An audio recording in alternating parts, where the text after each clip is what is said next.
2월 2일 월요일. 눈에 보이지 않는 집. 민수는 회사에서 부장까지 승진했지만 여전히 오래된 차를 타고 다녔습니다.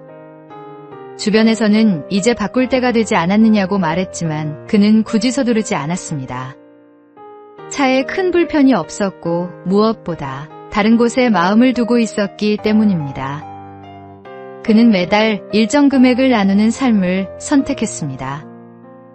멀리 있는 사람들의 필요를 위해 또 가까이 있는 이들의 어려움을 위해 조금씩 그러나 꾸준히 자신의 몫을 내려놓았습니다. 시간이 흐르자 그 선택은 적지 않은 금액이 되었고 그는 그것이 헛되지 않았다고 생각했습니다. 민수는 가끔 스스로에게 묻곤 했습니다. 지금 이 삶은 무엇을 짓고 있는가?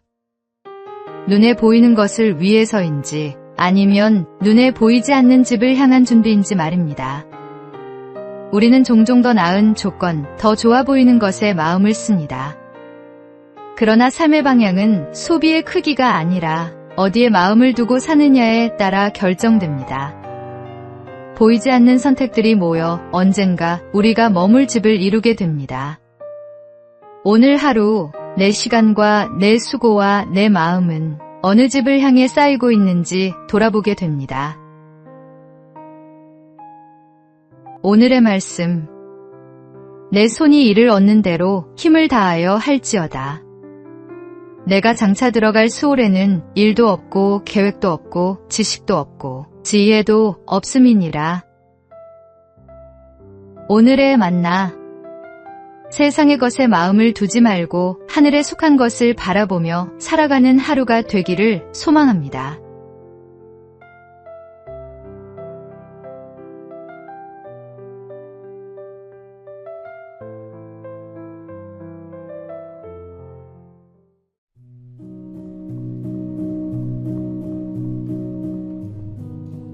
(2월 3일) 화요일.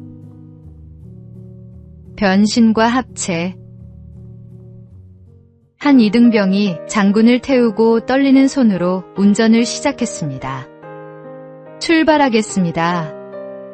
차가 출발하자 이등병은 변속이라는 말이 갑자기 떠오르지 않았습니다. 3단으로 변신하겠습니다. 순간 조교의 표정은 굳어졌고 동석한 대령들은 웃음을 참지 못했습니다.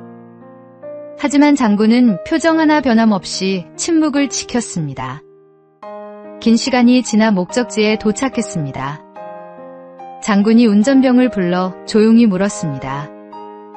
자네, 합체는 언제 하나? 우스운 대화지만 그 안에는 깊은 지혜가 담겨 있습니다.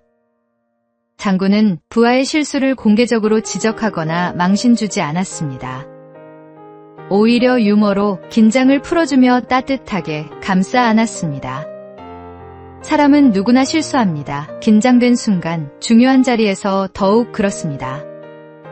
한 번의 실수로 사람을 평가하고 정죄하는 것은 쉽습니다. 하지만 진정한 리더십은 부족함을 감싸주고 다시 일어설 기회를 주는 데 있습니다. 주님께서 우리의 연약함을 아시고 끝없이 용서하시듯 우리도 서로를 넉넉한 마음으로 품을 수 있어야 합니다. 오늘의 말씀. 미움은 다툼을 일으켜도 사랑은 모든 허물을 가리느니라. 오늘의 만나. 오늘 누군가의 실수를 보게 된다면 정죄하기보다 따뜻한 이해로 그를 일으켜 세우는 사람이 되길 바랍니다.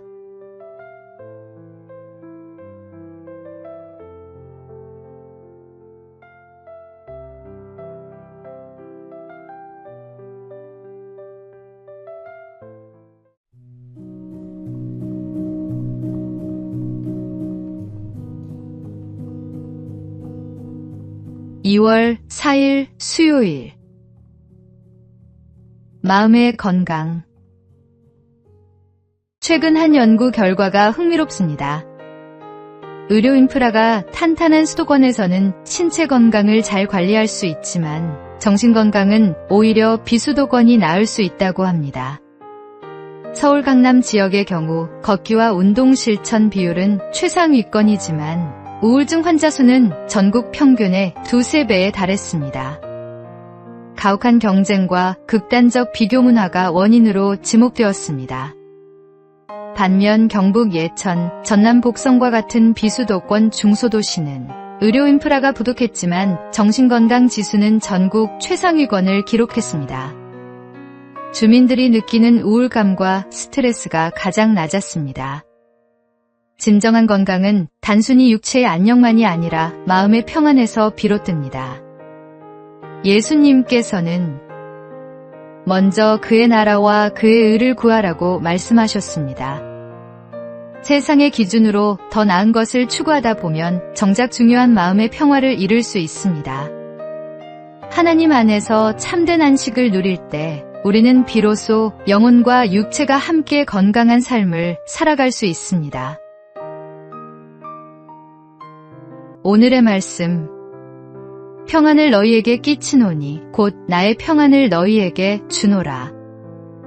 내가 너희에게 주는 것은 세상이 주는 것과 같지 아니하니라. 오늘의 만나. 마음의 평안은 환경이 아니라 하나님과의 관계에서 비롯됩니다. 주님 안에서 참된 쉼을 누리시기 바랍니다.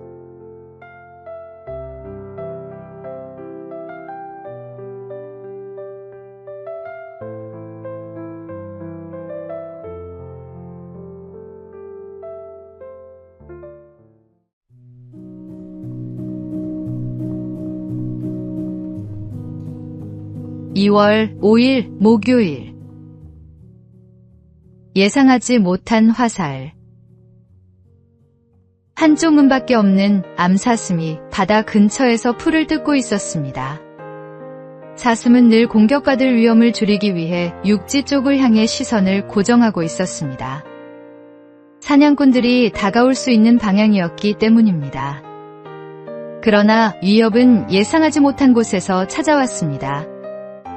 바다를 지나던 뱃사람들이 사슴을 발견하고 바다 위에서 그를 향해 화살을 쏘았던 것입니다. 화살에 맞은 사슴은 괴로운 숨을 몰아쉬며 탄식했습니다. 나는 얼마나 운이 나쁜가.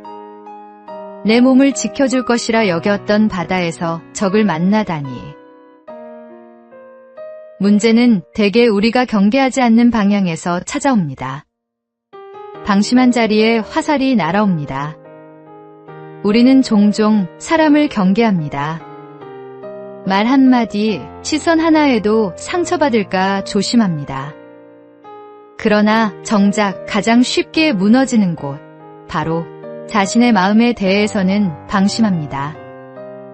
우리 삶의 진짜 문제는 다른 사람이 아닐 때가 많습니다. 상처를 키우는 마음, 두려움을 키우는 생각, 미리 걱정하며 스스로를 지치게 하는 마음이 문제입니다. 누군가 나를 공격할까 염려하며 불안해하기보다 먼저 내 마음을 살피고 다스릴 때 평안이 찾아옵니다. 오늘의 말씀. 모든 지킬 만한 것 중에 더욱 내 마음을 지키라. 생명의 근원이 이에서 남이니라. 오늘의 만나. 오늘 사람보다 자신의 마음을 먼저 지키는 하루가 되시기 바랍니다. 주님과 함께라면 두려울 것이 없습니다.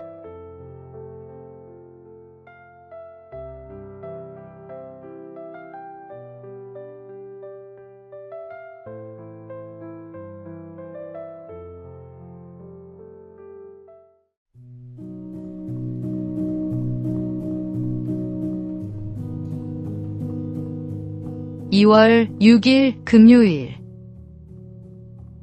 공유하는 흉터. 배우 안젤리나 졸리가 타임 프랑스 창간호에서 자신의 유방 절제술 흉터를 공개했습니다. 저는 제가 사랑하는 많은 여성들과 이 흉터를 공유한다며 다른 여성들이 자신의 흉터를 공유하는 걸 볼 때마다 항상 감동한다고 말했습니다.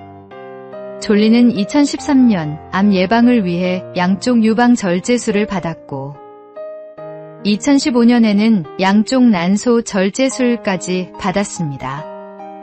그는 유방암 환자 역할을 맡은 영화와 관련해 이렇게 말했습니다. 고난, 질병, 고통은 인간 삶의 일부입니다. 하지만 중요한 것은 그것들을 어떻게 맞서는가입니다. 이 시기를 헤쳐나갈 수 있게 해주는 건 바로 삶 그 자체입니다. 흉터는 단순히 아픔의 흔적이 아닙니다. 그것은 우리가 싸워 이겨낸 증거이며 우리를 더 강하게 만든 과정입니다. 사도 바울도 내게 능력 주시는 자 안에서 내가 모든 것을 할 수 있느니라고 고백했습니다.